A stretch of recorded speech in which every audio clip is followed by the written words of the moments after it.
There's a cop who may be fired for tasering a black man to death. Let me give you some background to this story.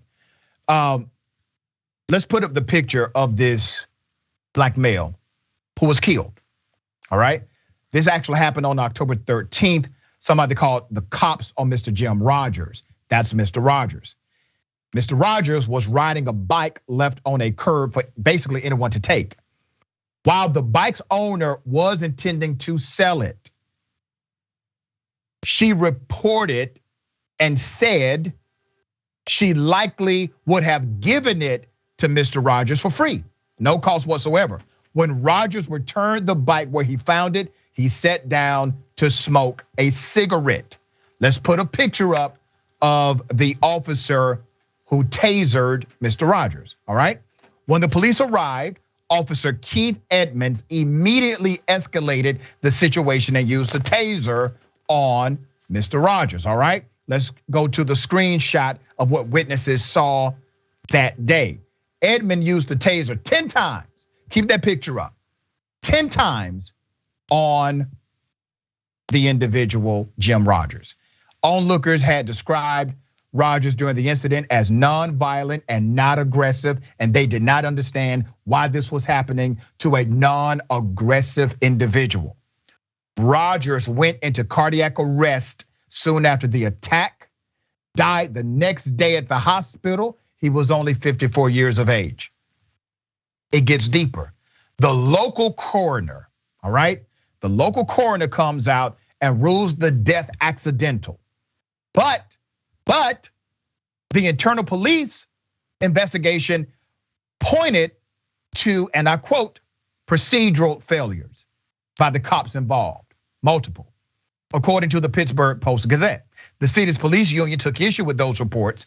The death sparked days of protests and even an editorial by the city's largest newspaper demanding answers.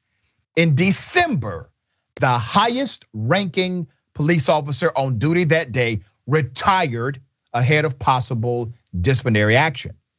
I do absolutely agree with the decision based on what we know now, which is what the public knows.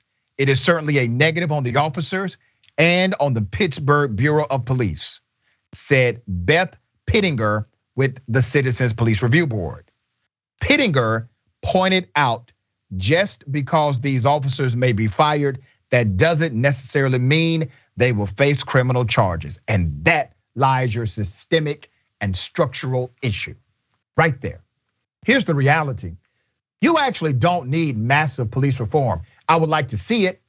I push for it, I advocate for it, but you don't really need it. It's not required to hold police officers accountable. There are local jurisdictions from Ithaca, New York, all the way to certain places in Georgia and even in California. With the right leadership, we even have it in New York. With the right leadership, you can hold those in justice accountable to justice. You can. Right now, the conversation is about firing, when it should be about what charges apply. Ms. Dahl, what are your thoughts on this one?